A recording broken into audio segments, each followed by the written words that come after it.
A review of the most powerful people in America across industries was published by the New York Times. Their findings show that out of the identified 922 of the most powerful people in America, according to them, 180 are Black, Hispanic, Asian, or a person of color, self-identifying. The review includes an interactive map that highlights people of color in power without including each person's identified race or ethnicity. So in one case, the Times highlights Rashida Tlaib, who is Palestinian, as a person of color, but then excludes Alex Azar, who is Lebanese. So some of these things didn't make a lot of sense. Friend of the show and journalist Zaid Jilani joins us to weigh in on the methodology used by the Times and kind of overall this approach. Zaid, great to see you. Good to see you, Zaid. Good to be here. All right, so what did you make of this approach that they took and some of those discrepancies that you and others pointed out?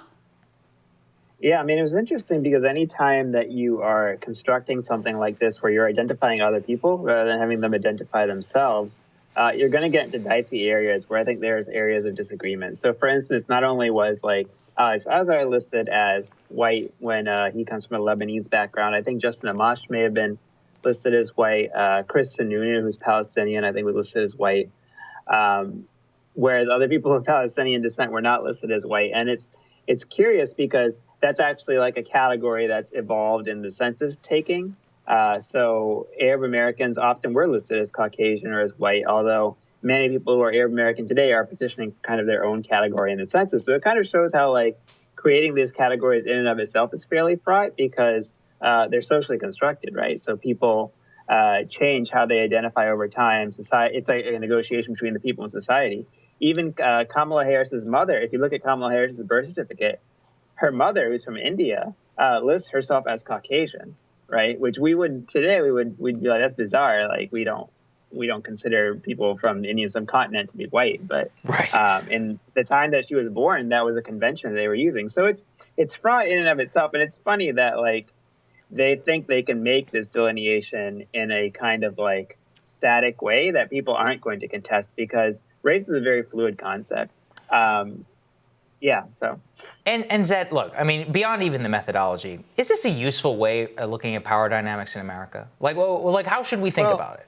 Yeah, so I mean, there are a few like wrinkles here, and it's sad to see this be like a journalistic thing because it feels like more like an ideological or opinion project because they didn't offer the context you would have if you had like a fair or balanced or a kind of objective kind of report. Because one thing is like the headline is 80% are white, even as U.S. becomes more diverse. Most of these people also are like in their 60s or 70s because it takes time to like rise up the ranks of a business or of any kind of firm or government. Baby boomers were something like 85% white, right? So like if 80% of people in these positions of power are white, that basically is a sign of like demographic change in the United States, right? I think the average Black or Latino person in the United States is about half the age of the average white person because America wasn't like super diverse until recently. And it's getting more diverse all the time now.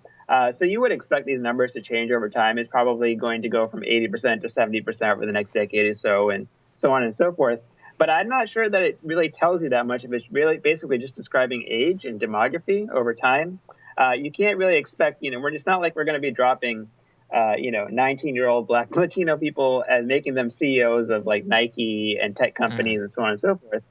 Just because given that demographic change in the United States, it's going to take time for all these things to happen, which of course is natural and it should happen in the sense that everyone should have the opportunity. But I think a better way to look at this the problems that they're trying to highlight will be looking at unequal opportunity, income mobility, intergenerational wealth, and not just looking at the people on the top, because the people on the top don't necessarily describe everyone else. For instance, I don't think that Joe Manchin and Shelley Moore Capito in West Virginia, having them in that place suddenly empowers people who live in McDowell County, which is consistently has one of the lowest male life expectancies in the United States, right, which is mostly a white county, which is primarily coal country.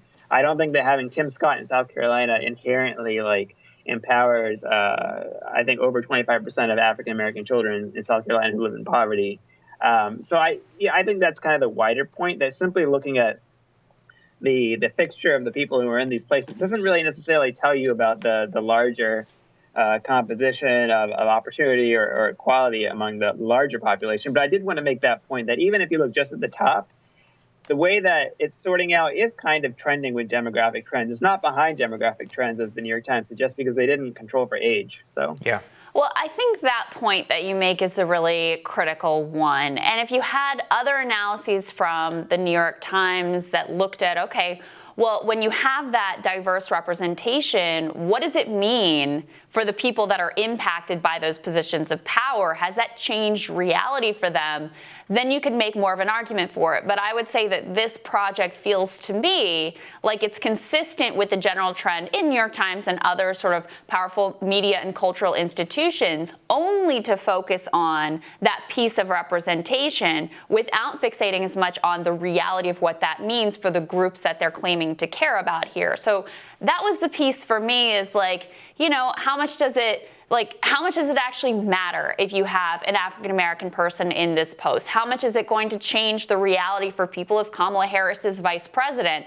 That part seems to be sort of left out of the conversation.